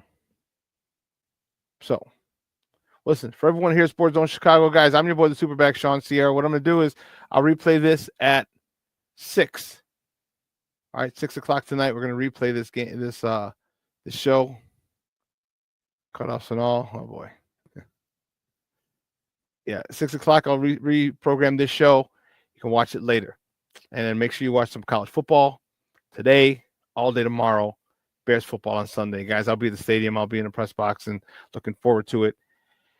Looking forward to a Bears competitive game. I don't think they can win, but a competitive game, and I'll be happy. All right? So listen, for everyone here at Sports Zone Chicago, I want to wish you and yours a very Merry Christmas, Happy Holidays, and a Happy New Year to you. Whatever religion you study, whatever you celebrate, Happy Holidays to you. All right, and I want to thank you guys watching right now. Thank you so much for tuning in, for the love and support. I appreciate it. I really, really appreciate the love and the support. All right, so for everyone here at Sports Zone Chicago, guys, have a great day. A little cool. It's going to be warm, though, for Christmas. Have a great day. Your boy, the Superback, I am out.